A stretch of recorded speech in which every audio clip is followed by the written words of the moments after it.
Welcome to E360 TV, the live streaming and on-demand destination for influential voices and enlightened audiences. We offer trending, grassroots, and purpose-driven content across a diverse range of interests. E360 TV is more than just watching programs.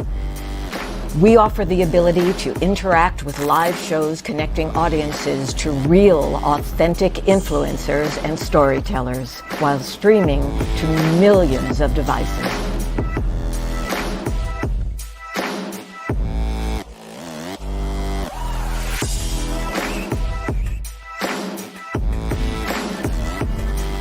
Real experiences.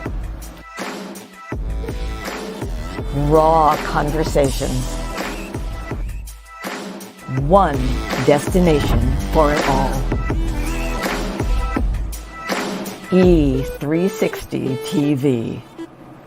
Hello, hello, hello. I have a question for you. Have you ever felt completely lost?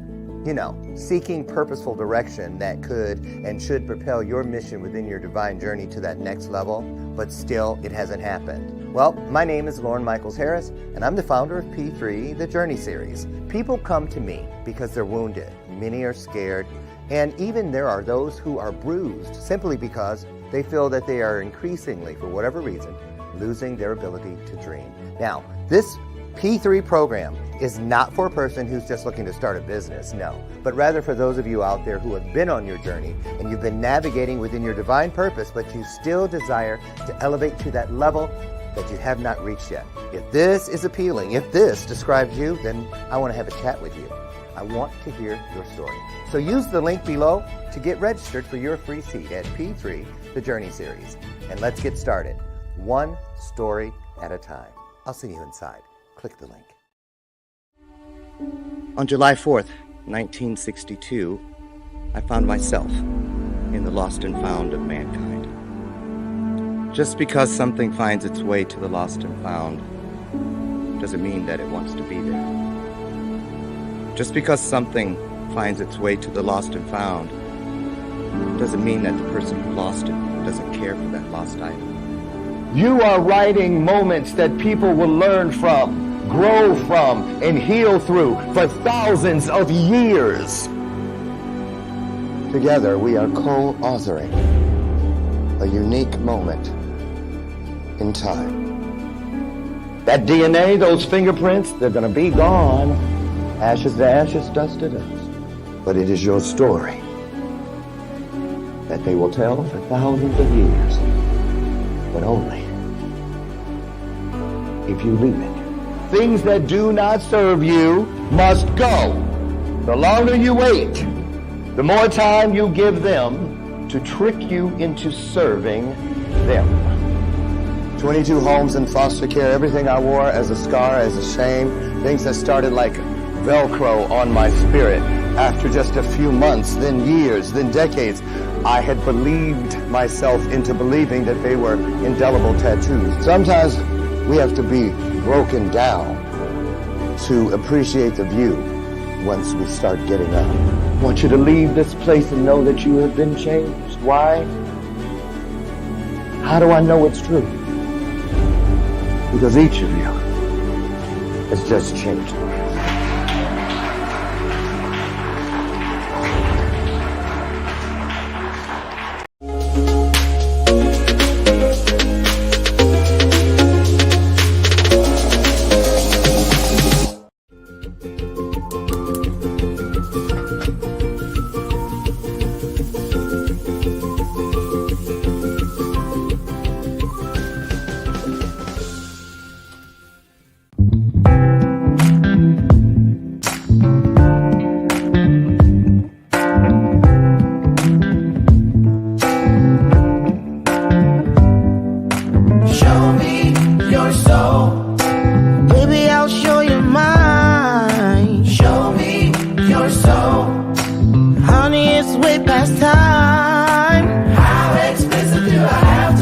Need I spell it out before you get it, baby? Show me your soul.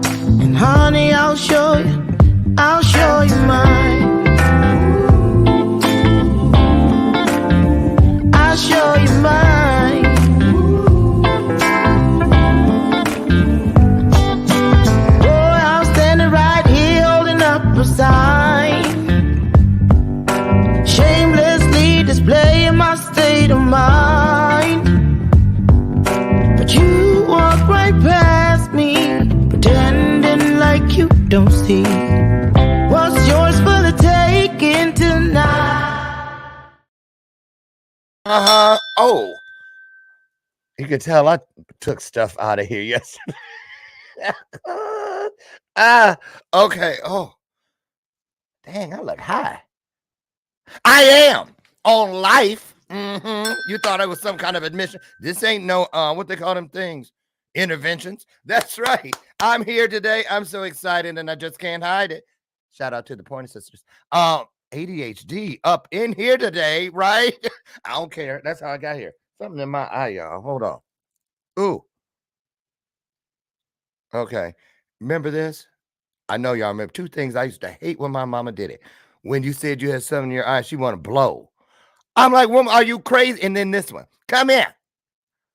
Oh, that was the nastiest thing to this day. So anyway, it's a wonderful day. I'm so excited. Ooh, get ready, get ready, get ready.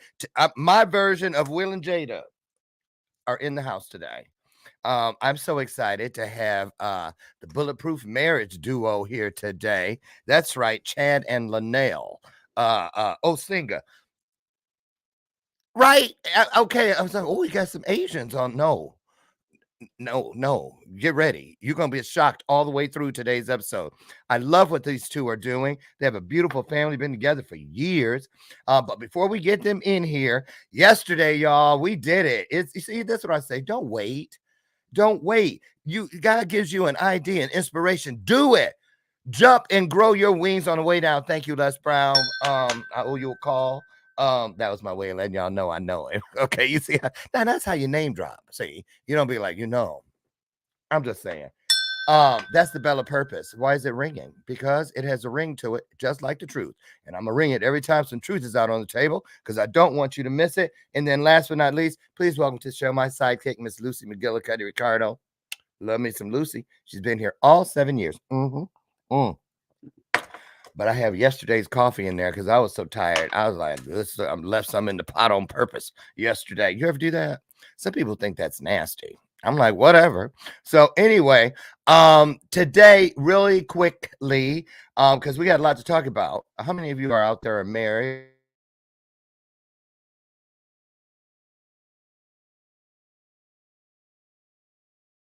Yeah, 1 week from today. Where is it? What's going on? Okay, there it is. Hi. I will be out in San Diego next Monday, Tuesday, Wednesday, Thursday, flying home on the red eye Thursday night for this wonderful event, RPXP, the retreat. It's the second one. Gonna be a lot of people. I think I don't know, 70 or 80 people at this, and we're all living in these mansions in the hills, and then we move between the three places. They shuttle you.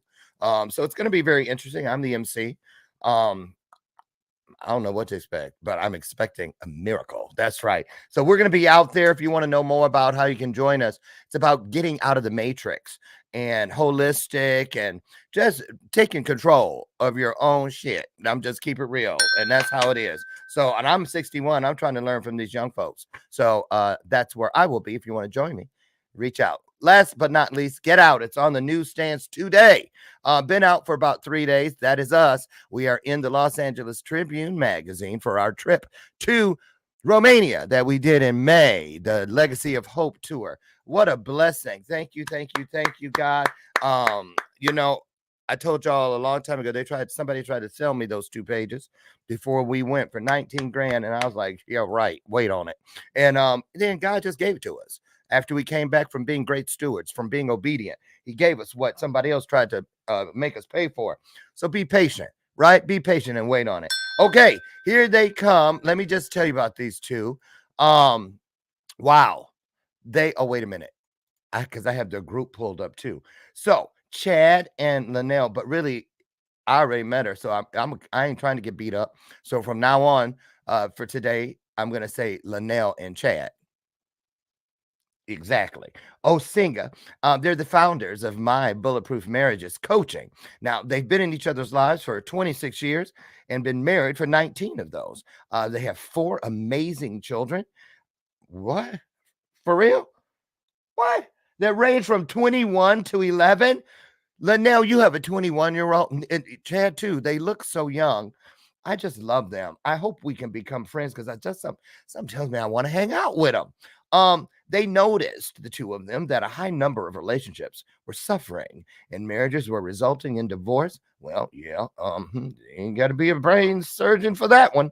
But they wanted to do something about it. So having come from relationships that started off fairly hellish, that they were able to turn into heaven like, they decided to step in and do what they could to help. Now, there's a lot more to them, but I'm going to do like my niece's nephew say, I can show you better than I can tell you, Uncle Lauren. Little smart mouth things. I'm just saying. They lucky I ain't got no kids. That's the only reason I put up with them. Got to leave it to somebody.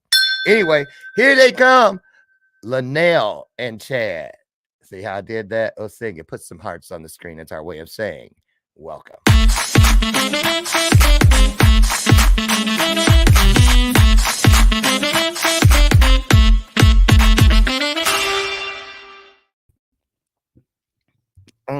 Good morning. I was so busy looking at Lanell, I almost overpoured my coffee. How are y'all doing? I do that every day. I bet you do. Lanell, I know what hooked him. But come on now. All your day. Smile. I think it was your smile first. Yeah, it was. I was, but I was talking about something else. But yes. Well, I'm clearly. I mean, let me stop. I was gonna say, pow. Okay, so did he stop dead in his tracks? To be honest with you, when we first met, it was in high school and it was in the hallway, and I was actually trying to hook him up with a few ladies. Well, a few girls. Let me say that. They were right. Ladies. But I was trying to hook him up with a few girls. And I was like, hey, like, you hot commodity right now. Like, who you want? Because I got you. And he was like, he just looked at me and then he looked at them and he was like, no, I'm good, and walked away. I was like, what? I've never had a guy when you can have like 5, 6 girls over there, never said no and walk away. So that was one, like a ding ding, something's up. And then we realized that we had science class together in 9th grade. Yes. Science and class. You know what? We after that we just became friends. We just really were just good friends. Just really good friends, just there for each other. You started as best friends. Just that's it. Just friends. We tried dating for a while, but so back then, this is, you got to think 26, 27 years ago when we first met. And so the high school that we went to, the year before I got there, they had racist breakouts. So like there was a riot over racism there. And so the tension between the white students and the black students was heavy. I mean, heavy. So really, and I didn't come from that school, so I wasn't involved. I didn't know what I was walking into that first day. And so I started digging her. So we started dating, and that I was already on, because I was a bad kid, but I was on probation, and the whole school wanted to fight me. All the kids that knew that I was dating her did not like it, and so it was a whole thing. She ended up breaking up with me so I wouldn't break my probation and go back to jail. And then we just remained friends. And then after that, we, it was like still friends. And then as soon as we turned 18, I was like, F that, I'm in school. Like, I didn't know if we could cuss on here. I was like, okay. I was like, I'm out of school now. We grown. What's up? And we've been together since. Ever since. Sometimes you just know. You just do. Know. Now, so, okay. And you have 4 beautiful children. We do. What do people say when they see that grown-ass 21-year-old hanging out with y'all? Like, who's your friend? Yeah, they do. They do think I'm his sister all the time. And he laughs. He's like, no, that's my mom. And we have an 18-year-old. We have a 21 to 18. We have almost 13, almost 12-year-old. And so a lot of, and I'm sure I'm the shortest one out of my whole family. So everybody does think that I'm more of my kid's sister than I am their mother. But, I make sure they understand where, there is such a vibe about y'all. Thank There, you. there really is. I'm so excited. I'm so excited. I feel like going Hercules, Hercules, Hercules. I ain't trying to be, Um, so let's get started about the backstory. You're talking about this high school. What part of the country were you guys raised in? Where'd you come from? Virginia. So the school was Waynesboro High School, Waynesboro, Virginia. Real small Real town. small town. Yeah. Uh-huh. Yeah. And so no. I want to ask. So you're talking about. So was the community divided, or was this racist thing just something within the school? It was really just within It was the school mainly, but it was in the community as well. it definitely was still in the community. Everything trickles, right? And so what ended up happening is a white student put a racial slur on like a locker or something like that. And the next day it just exploded and it got so bad they had to tear gas the kids. Like that's how Oh my bad it was. goodness. Yeah, Yeah. like they were fighting, trying to We fight. talking about some Montgomery, Alabama shit. Yeah. Yes. And Oh, yeah, and like I said, I didn't know anything about it. My childhood was real rough, and I was coming from my own issues. My mom went to prison, which is why I got moved to that school. I had a whole bunch of things going on, so I wasn't really privy. I didn't care what was going on in Waynesboro at the time, but when I got there, I was kind of thrown into it. So It was kind of it was like a town where the black guys would sleep with the white girls, right? But as soon as the parents found out, then the black guys got in trouble. of That's how- course. And that's sad, right? Because a lot of times these young ladies were the ones that were initiating a lot of it. Well, of course. Of But, course. You Of know, course. it is what Let it is. me let me ask y'all this because I have a blended family. My husband is white. And I both, I have an adopted and a biological family, and it's all blended up in there. Mhm. And but here's the thing. Now, as a interracial couple, but the reverse of what most people are accustomed to seeing. Yes. Yes. Excuse me, Yes. the black guy and the white girl. Right. Talk about that. Oh. What's that like?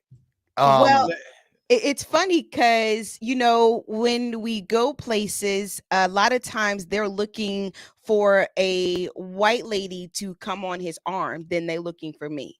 And we noticed that. And we noticed that if we went out with other couples that might have been interracial like us, they automatically assume that Chad was with the White woman. with the white woman and I'm with the black guy. And I'm like, no, we together, we good. But it's even deeper than that because all right, so I after high school I ended up joining the military and we had 2 kids at the time, right? We had our oldest and our young daughter, or she's 18 now, so it's not young. And I joined the Army, and my first duty station was Kentucky. Oh, We've never been to Kentucky. Okay. Ooh, that was a trigger. Y'all said, Oh, no. so we don't know, right? We don't know. We're young, we're wet behind the ears. We're not thinking nothing about nothing. We go into a Golden Corral. And Wait, ain't that the place with the peanuts or the sawdust or something on the floor? No, that's Texas Roadhouse. Okay, see. Yeah, but it's a buffet It's style. like a buffet style. Where you can go Okay. through the line and get whatever you want, right?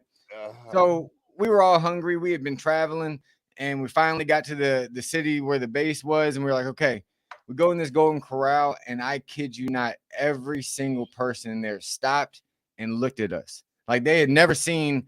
And I'm talking black, Yes. Asian, white family. It didn't matter. Everyone looked at us like we Was were it like crazy. that? Yeah. yes, Everyone. like that. That happened to me in Chinatown in San Francisco. Yeah. I went into There a you little go. restaurant, had ducks hanging in the window. I was like, ooh, them real ducks hanging in the window. I walked in, everybody, look, this is a spoon or fork. Right. Froze. Okay, so if you know that feeling, put in the comments. Okay, so what went through your mind, and has it changed? I bet you still see it. Oh, We yeah, do. Everywhere we 100%. go, people are very shocked that we're together. And I be thinking sometimes, like, is there something wrong with me? And then I have to check myself real quick. Ain't nothing wrong with you, girl. Stop. Right. Everything, it's just them. They just people like to judge a lot and they like to assume. And when you assume and you judge and you don't know, you don't come ask questions, you don't understand, then therefore you're automatically your first thought is to just look at that person with these deer eyes, like you're shocked that why are you together? Or that don't match. That's another thing people will kind of say Like y'all don't go together because y'all so opposite. I'm very vibrant, outgoing. Like, hey, he's very, shy, not shy, but he's very Right. No, he quiet. ain't shy. He ain't shy. Uh-uh. He's quiet. He's just really Quiet. quiet, and he's to himself, and he's an observer. He observes everything, and so that's the difference. And people just don't get it. They're like, I don't understand how that makes sense, and it does make sense. It has worked for us. The Yeah, I things think that matter are there, are within it. Go ahead. no, Chad. I think that we're accustomed to certain things as we grow up, right? And uh, especially like you don't see too many white guys with a black woman, and Exactly. that stigma plays out everywhere we go, right? Just that stigma. There's a stigma on white guys. There's a stigma in the relationship. Like I wouldn't understand how she was brought up, and there's just all of these. Like I can't learn. Like I can't understand. You know what I mean? Yeah, I do. And so we overcome a lot of that by just saying we don't care what they think. And that day in Golden Corral, most people would have turned around and found another place. I grabbed my kids, I paid for our meal, and I walked in and I said, I don't care. Right. Like, I don't give a damn what you think. This is my family. We're going to sit down. We're eating. We're hungry. And if, back then I was a little rougher around the edges. Yeah, So I if feel y'all you. wanted to take it any further, then we could do that too. But I'm eating here until I get kicked Mhm. out. So that's just, and that's kind of the mentality, much softer Hmm. now as we've gotten older. But we just do what we do and we do what works for us. And I don't care what somebody else thinks or likes or doesn't like. It's not about you. Right. When you said rough around the edges in the gay world back in the day, that what we referred to that as rough trade. Right. Ooh, that's some rough trade, right? That's funny. Oh, but I get it because we deal with it. It's a little more subtle, I think, or we just don't care. Yeah. Right. My husband and I, because but the funny part is, more so than the black and white thing, is he's always like, "How come they always bring the check to you?" And then, oh, do I still have it? Oh my God. Do I? Oh, I don't have it up here. Y'all seen it. You know that American Gothic picture with the farmer and his wife, and they standing there with the pitchfork and Oh yeah, shit. Yes. Brian's aunt gave us that oil painting, a real oil painting, and I'm the guy, and he's in the little Amish woman dress. He's like, isn't that Really? funny? Wait, You're like, it ain't that funny. how come? Right. I was like, she knew she wanted to live, right? Right. So anyway, I want to get. Here's a question that I'm so glad we have an authority couple here that can talk to it. What about this one? When your kids start developing and you see that they have their friends, but then the boyfriends and girlfriends start. Is it interesting to find out which side they're gravitating to? Because they're both. Yes. And then you always wonder, because I know my brother Charles, God rest his soul, in my biological family, his daughter Mariah, because he had a white wife, when she was like 18 months old with her little afro puffs and stuff, we're like, yep, that's a little sister.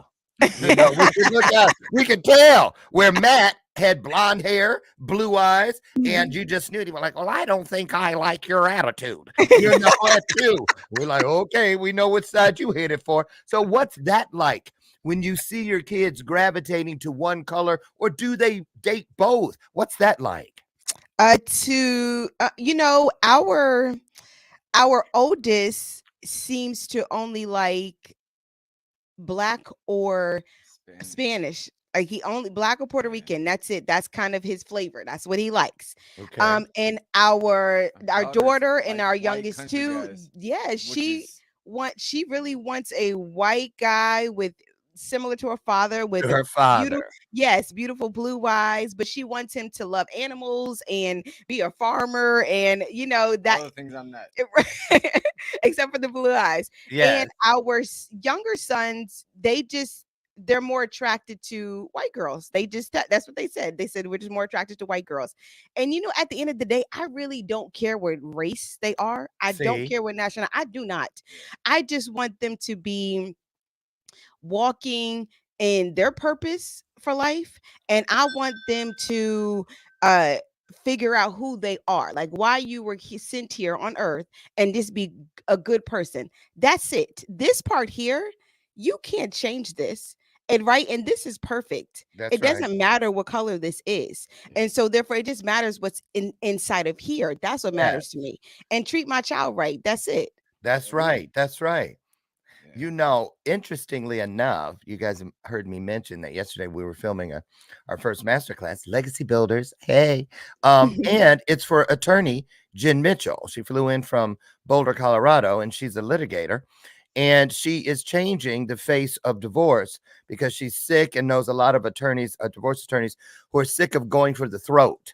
And all Yes. this. So she has solace divorce mediation, where people who want to, okay, we've outgrown each other, whatever, but we want to end how we started with Mhm. love, respect. She's been divorced for years, but her and her husband still live in the same house with their children. They've moved multiple times, and they cohabitate. They raise their children under the same roof, and it's just a beautiful thing. And she's helped over 500 couples do the same thing. So all day yesterday, I'm feeding notes and stuff, as we're producing this.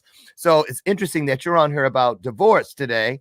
And I want to ask, so in order to be the authority to help people with My Bulletproof Marriage, first of all, set it up. Tell us what My Bulletproof Marriage Coaching is all about. I love it because it's an alternative to going to therapy. You see what I'm saying? Because there are many times, even in my coaching, that I go, you don't need a coach, you need a therapist. But then some people don't need therapy. My husband says they need a coach. So Mhm. what prompted My Bulletproof Marriage? You must have went through some stuff and figured out some kind, you cracked the code to something. I have a feeling. Talk about that. Yeah, we like I said, we've been together for a very long time, and the beginning was very rough. We were kids that had kids that decided to get married, and both of us had a lot of things that we never dealt with within ourselves, and hurt people hurt people. And we didn't know that at the time. We blamed each other for, Mhm. the things that were going wrong in the relationship. So it was World War III every single day. I mean, the simplest disagreement can turn into a month-long fight every day or silence for weeks on end, right? And it was really tough, and divorce became something that was on the table every single Mhm. time we fought, like, and that's weekly, basically there wasn't a lot of peace. And so we realized, one, we have an inside out approach. When you talk about, if I had to condense everything that we teach, we do an inside out approach, and meaning that we fix ourselves inside, Mhm. and that sets the reality that we live in on the outside, right? Mhm. And the only reason we do that is because we tried everything else. Mhm. We read the books. We, did everything that all of these experts told us to do. And then we realized that a lot of these experts had never had to work themselves out of a relationship that was falling apart. Mm. So we began to just find peace within ourselves, right? We began to focus on, Mhm. okay, what makes Chad happy? What makes Lanell happy? That's it. Where can I find peace? And what ended up happening is, we call it like the thermostat in your room, right? When you learn how to control in here, and when you have that in tune, you control the atmosphere around you. And we began to see that happen. I actually am the one that changed first. Mhm. And gradually my changing turned her to want what I was having, because I was in so much peace. I no longer wanted to bite on the same BS that I was biting on before. The same things that would aggravate me and pull me into a week-long fight I didn't really want, right? I was trying to separate myself from that. And she began to notice, like, oh man, he's really changing. I didn't say anything. I didn't say, oh, you need to do this, that, or the third. Next thing you know, she's just naturally started to change.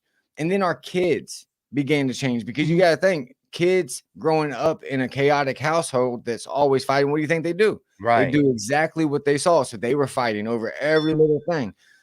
And next thing you know, without us having to do really anything other than be the example through our own demonstration of life, they began to do the same thing in their life.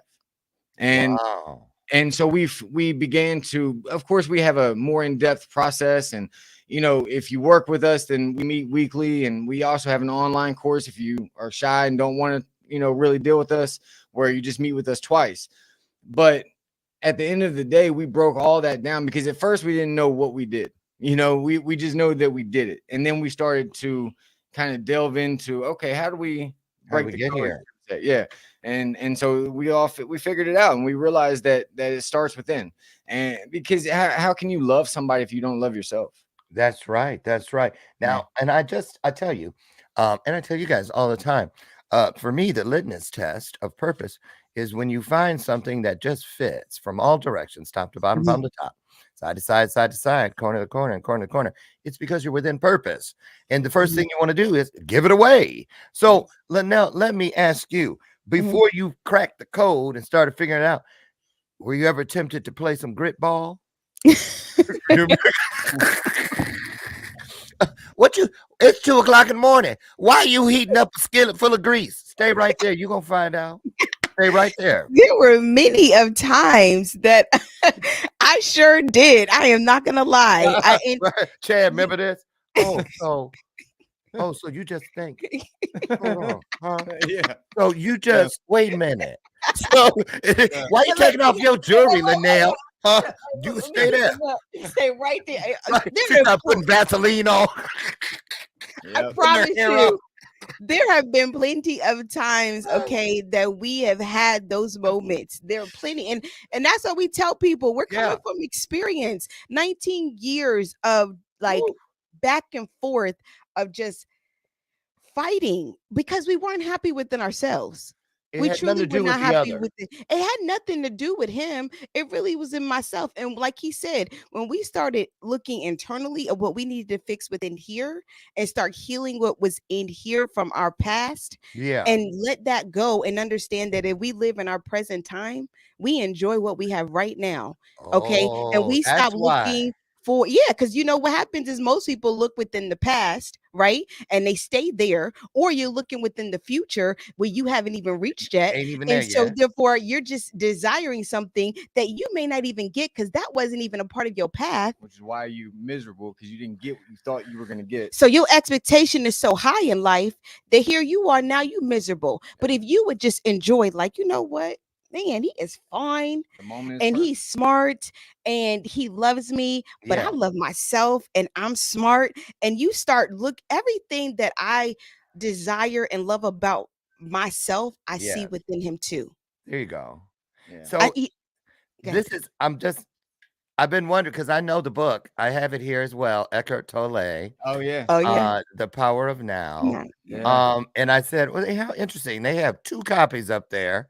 Next, everything else is your own brand. So that means it was a pivotal piece. Yeah, we give it away, a part of our course. If you buy the course, you get a swag bag and you get the journal, you get a pen, but we also give you a book because one of the things that really helped us was reading the right stuff, getting the right information in our hearts, and then act, and not just reading it, but then acting it out. You have to put action to what it's. If you're just gonna read, like I know people like, well, I read 50 books this week or this year. Okay, but how much did you apply in your life? So take one book and practice it, apply it until it becomes second nature, and watch the power of those words in your life. Really apply it. You know that. Ringing the bell. Here's why that's so important. Here's why. I was just talking to some friends the other day. We were at lunch, and I was like, okay, let's just be honest. Because I caught myself tempted to do it. You know, somebody on social media said, oh, my cousin just found out she's got lymphoma or whatever. Please pray. And then you hit the pray little emoji. And anyway, girl, pass that ranch. A said one syllable of a prayer. And then I was like, oh my goodness, how many times do we do that? You know, or say praying and ain't said shit. You are so right. Right. And you start with little things like that, which really aren't little at all, because we're grooming ourselves so that when the big things come that apply to us, all we're doing is faking it till we make it. I hate that term. You are so right. I really do. Too. And Me too. So, right. So I get it. So listen, we're going to take a brief break, but when we come back, I want you to talk about how long you've been doing this coaching with couples. Tell us a little bit about how it works, and think about which couple is your favorite one to talk about? You know how you thought they ain't gonna make it, and they did. That kind of thing. Because when you go, we should never say who will and who won't, Right. because we're never gonna get it right anyway. So I want you to talk about that, and then I want to talk about this too when we come back. I want to know if you all do if you go to events and you actually present breakout sessions, keynote panels, that kind of thing. Because I'm thinking about my event next year, the Power of We Symposium. And I was like, there's a piece I've never brought to the young people. And when we come back, we're going to get into that and a lot more. You guys, there's a lot more show right around the corner. Don't you dare go away. It's a great time to share the broadcast out. We'll be right back.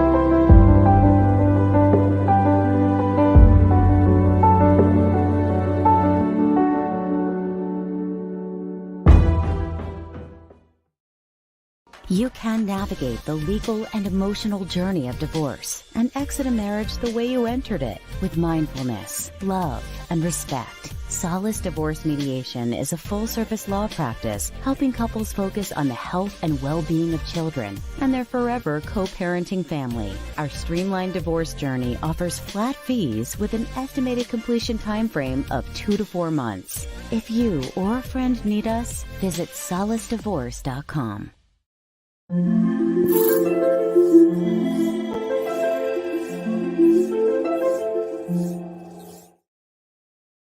Shout out to Solace Divorce Mediation. You saw them just now. But if you are not ready to throw in the towel of matrimony and you want to keep things alive and move forward so you can have over 26 years of togetherness like today's couple, then hang around, because we're getting ready to find out more about that secret sauce in just a moment. So before we went to break, I threw a lot out there, but I thought we could start with when and where were you when you said, you know what?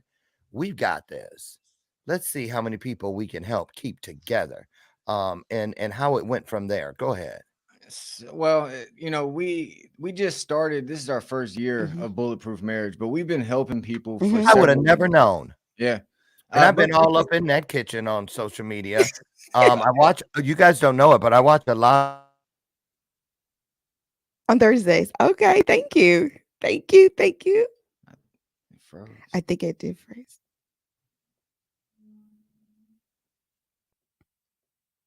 Uh-oh.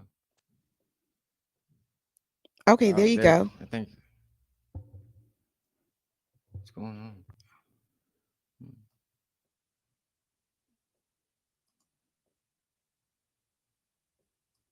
I'm on.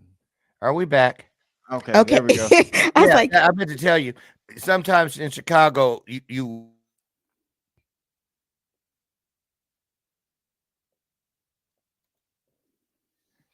just start singing or doing something when I'm gone.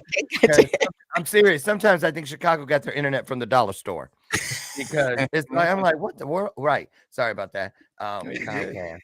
no, you're good. You're good. So You're good. yeah, so tell us about how you came to this place where you thought, let's do this. Let's help other people find what we have.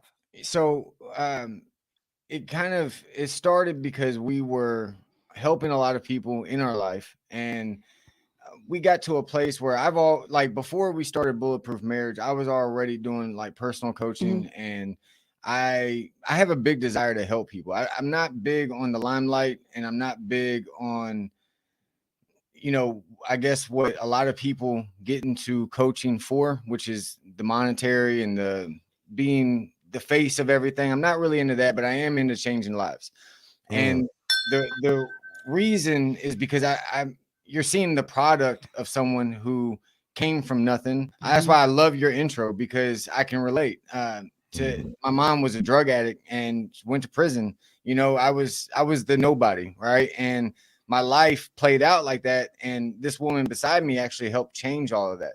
But the the the point that I'm trying to make is we got to a place where like we said to ourselves, how can we make the biggest impact? Where can we really help people the most? And we kept hearing everybody wants what you have. Everybody wants this type of relationship. And so we were like, okay, you know what? We're going to, step out there. I'm going to close up, because the other brand was The Legend of You. And that was my own personal thing, which it still exists, but I'm not really heavily into it right now. Mainly because I'm just fully focused on this, because there's a lot of hurting relationships.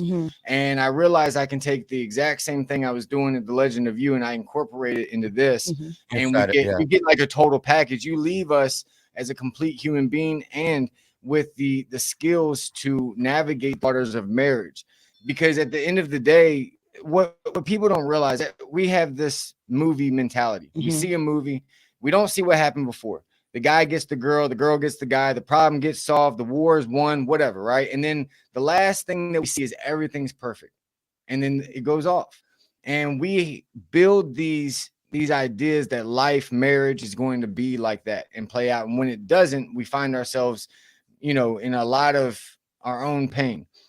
And what we try to teach people is that there's going to be ebbs and flows in your marriage and in your relationship. We want to give you the ability to, like the thermostat, to be able to, if someone leaves the front door open, you can adjust it. It just cuts on and it brings it right back to where the temperature needs to be in your home and in your life.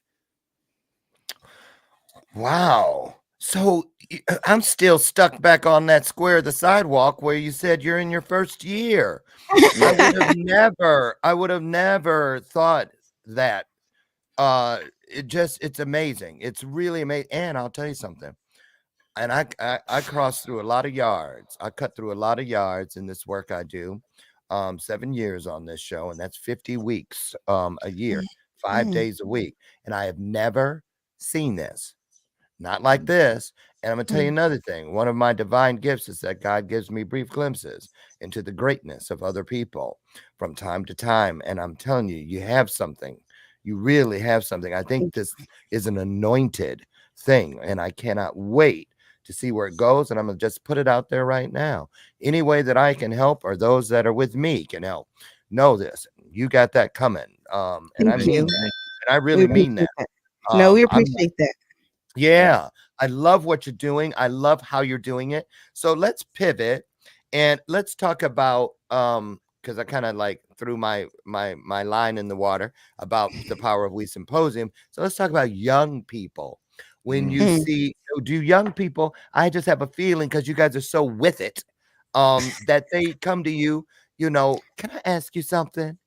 For that secret advice. Yes. Even though they're not even near wanting to be married, but they see that thing within what you have that fits everywhere, whether you're dating, you're just getting to know each other, you've been married, you're going to get married, whatever. Talk about what you're hearing from young people. What are their deepest concerns as far as relationship advice nowadays? Man, today it's wild, because they're getting hit with a lot of different information. One side of this is, you don't need to be married, do your own thing, it's misery, right? That whole ball and chain type mentality.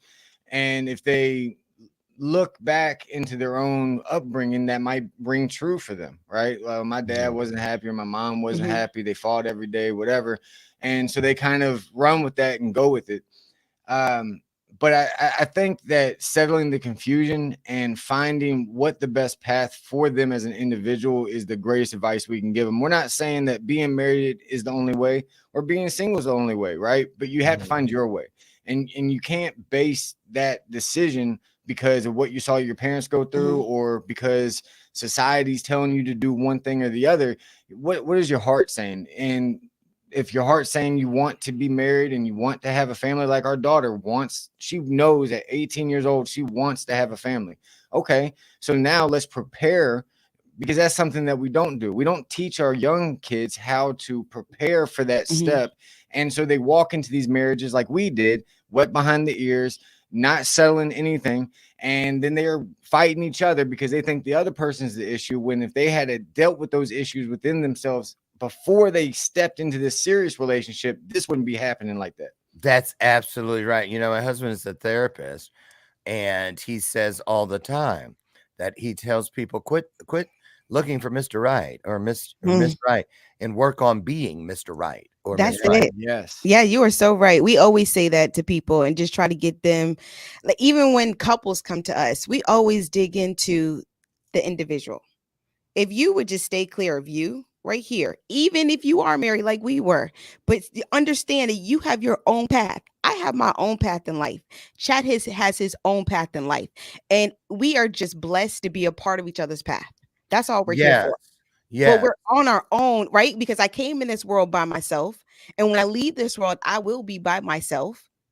But we're here really on this earth by yourself, figuring out how to make this thing that is called life work for you, not work for Amen. you and everybody else around you to make them happy. How do Yeah. you make yourself happy, baby? And that's the biggest thing. A lot of people are not happy within themselves. Not And really. so therefore, only thing they can go by is what they see. That's why our biggest thing is to read. Because why? When you're reading, you're looking at words and you're dissecting those words and you're trying to understand those words and you're trying to understand how can that apply to you in your life. If you're looking at TV, which is not a problem, I am a movie watcher. But if you're looking at movies and if you're looking at television shows and you're seeing what somebody else is showing you that they have, then you're thinking, oh, that's the path. That's what I need. Yeah. I need to go This will on make their me happy. journey. If I do that, that's going to make me happy. Not realizing it won't, because that's not your path. And the reality is, once they step into that, like, okay, we'll say on TV you saw some rich person have a Chihuahua, and you're like, if I only had that same type of dog, I would be happy just like they were. And then you go out and you break the bank for the dog that you didn't have, or you didn't have the money for it, and you go into debt, you get this dog, and then the dog is not trained, it's throwing up, it's peeing on your sheets, it's doing all these things that you didn't see all that, and now your life is even worse. You're in debt, right? All of these things because you took a decision that somebody else made for them, and you said that's right for me, without ever really knowing that that's the way you should go. And it's crazy. We do it. True. I'm still stuck back on the dog peeing on the sheets because I was like, what are you talking about? Black folks don't have dogs in the house. Well, actually, we do. We have. 3 special kids. But back in the day, Oh, come on, man. better not even toot your lips and say you want to bring a dog. And I'm like, You so right. We did. We why do did. you think they make dog houses? That's what she said to me. But I want Inky to live in here. No, go out there and live with Inky. So let me ask you all something, because a lot of people are finding out that they learned a lot about themselves or their partners during the pandemic, when we were stuck and couldn't go anywhere. And so did you learn anything about this topic while you were forced to, you can't get away kind of thing? Talk about that and what you teach people about the power of their words, what they say, because sometimes we say things that we cannot take back, that we cannot come back from. And I find that that's a big piece. What say you two about this? We usually coach people to start writing every day as a daily form of expressing those thoughts and feelings, getting them out on like a journal, like 3 pages a day. Just whatever's on your brain, get it out. That way you can express, because that's the thing. You have to release this stuff in some way. You just got to find a positive way to do it. Yeah. And then, you do have to be careful what you say. We're a big proponent of introspection and looking at yourself, making sure that what comes out is going to affect the situation the way that we want it to go. So just looking within ourselves first before we just blurt something out is, I think, really important. Very important. Lanell, what do you say about that? We also teach people, because your power words are very important, but also a lot of times it's not even about what you say. Sometimes it's your demeanor. A lot of times we noticed that when we were helping couples, the way that the tone that they use. Not what they said was incorrect, but it's the tone they use behind that. Okay, Right, which is right. what okay, and I learned that with them myself. A lot of times Chad would have to tell me once things calm down, like, what you said was precise, but it's just the way that you came at me. That's And what I'm guilty of a lot. are you good? I could tell. It's true. I could Yeah, tell. and not just in my relationship. Like sometimes go to my site, LauraMichaelsHarris.com, under coaching. 10 red X's. If you sensitive, and you might want to call somebody else because I'm not fighting. I'm not. It's really not directed at them. It's directed at that entity that is here not to serve you. So I'm fighting that thing over your shoulder. It's going like I don't see, but I forget. It is sometimes how you bring things in, and I'm Yes. learning and growing that Yes. into a better place to be, because when you're really, your intention is to be of service and not to hurt people, it begs that you look at it. You do. And I do have to go back and look at it. I really do. So what about this one? Let's talk about this one. Forgiveness. Let's talk about, because you've been together for a number of years, and I know that first of all, I started the world's first apology service in 1988. That's how I got in People Magazine, Apology Accepted. And I learned that a lot of people, they weren't forgiving. They were just putting it in a file box, like an index card box, a recipe box. And then soon as something so here we go again. Right. 14 years ago on the 12th of November, you said, and I quote, that kind of thing. Talk about what you work with people on about forgiveness. How, how do you really forgive so that it's as if it never happened? Is that even possible? Yeah, I think with growth, it depends on how you want to. Again, if you're living in the moment, right, and that's the key to all of this. If you're living in the moment, then the past it's gone, it's done. So that's on the greater scale of things. That's where we want you to be. Is that going to happen right away? No. It starts with being self-aware. Okay. First of what you've done and being accountable to yourself. Like, hey, I need to work on this. I should have said it a little easier, right? Because when you really love somebody, you understand. And along this journey comes wisdom. Wisdom doesn't need to be right. Wisdom will let you be wrong, right? Wisdom will say, "Oh, I'm not going to argue with you. Cool, bye. Do that then." Right? I don't need to argue with you. I told you how I felt, and you still feel like you need to do X, Y, and Z. All the power to you, right? That's wisdom, because me trying to make you do what I think you should do is going to cause a fight. And it's going to cause frustration. We're going to both say and do things that we didn't mean. So there's a lot that goes into it. But, in a nutshell, we try to lean people to living in the moment. And then, like, Lanell, I'll let you talk about the apology part, because we think this is very important too. I actually I hated apologizing at the beginning of our marriage. I'm not gonna lie.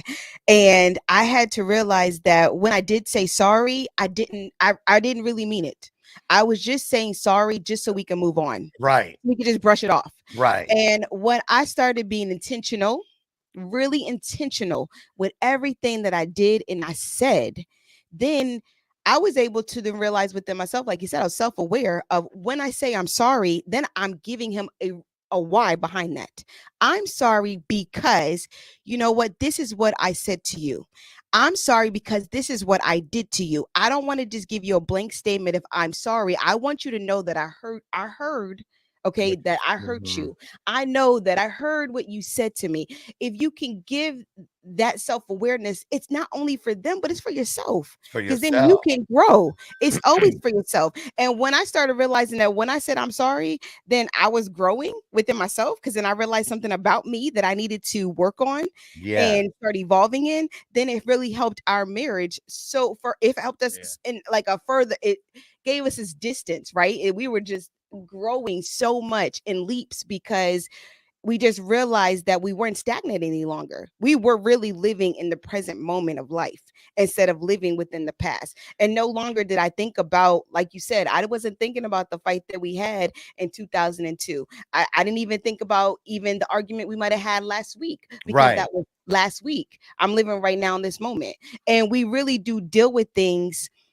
We were actually talking about this yesterday in our walk. It's not, I think people look at us, and a lot of times we have to always tell people, it's not that we always get along, right? We're still Right. human, Yeah, right? right. We still got moments, but what we notice is that they are really far and few, and we talk about it. We really do sit down and we have a conversation about that moment and then get it over and done with. We don't dwell into it. It's not, oh, we got to bring it up later. It's not, we're going to then throw in jabs here and there about other things. Yeah, yeah, We yeah. get to the nitty gritty about what it is that we need to say. We are very apologetic for what we need to say. We explain why we're sorry, and then we move on. If there wasn't resistance, there's no growth. So when That's you look at if you can change your perspective, the thing changes, right? And so that's what we try to teach. Like, look at these arguments and these disagreements as a place of growth. Yes. Right. This is going to help your relationship and you as an individual grow into your purpose and into that higher form that you're supposed to be. So if you can look at it like that, then you begin to be aware of the whole picture, not just the one little sliver that you're seeing and you're angry about right now. Absolutely. I love it.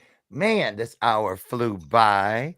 But I want to just throw out the turnstile invitation, which means you're welcome back anytime. Okay, You don't have thank to wait you. on me to call you. You can call me. Okay. As a matter of fact, hang out backstage for just a minute. I want to run something Yes. past you. And speaking of running things past you, on the screen right now up top, you see the group for Facebook that you can check out. And also underneath, scrolling, ticker taping, is mybulletproofmarriages.com, the website. We're going to take the liberty of dropping both of these links inside your comment section for easy access immediately following the conclusion of the broadcast. So listen, you two, keep doing what you're doing. I Thank you. absolutely love it. And I mean that. And you're welcome back, and say hello to those kids. What a beautiful family. Thank you. Right. Yeah. Hang out. Thank I you for got having something us. good for you. I got something. Yes. Thank you Thank you so for having much. us. It was Thank you an for honor. having Of us. This was Of course. great. Thank you so much. And you guys, listen, have a blessed day. Get out there today and do whatever you need to do to find that highest version of yourself in this Right. day. Yes. Call on all those things that are here to support you, to serve you in this day, because tomorrow you might be fighting on a different field and need a different team. That means the angels and everything else. So stay inside the moment, live this moment to your fullest, and watch what happens. Listen, get out of here. I promise, God willing, I'll meet you tomorrow morning right over there on the front porch, where together again we will have another illuminated conversation. Where? Right here on Bathrobe Moments. Now get out of here. Don't let my screen door slam on the way out. And remember, I love you, and there ain't a damn thing you can do about it. I'll see you guys tomorrow. Thank you, guys. Great job. Thank you so much. Thank Bye-bye, you. everybody. Bye. Bye-bye.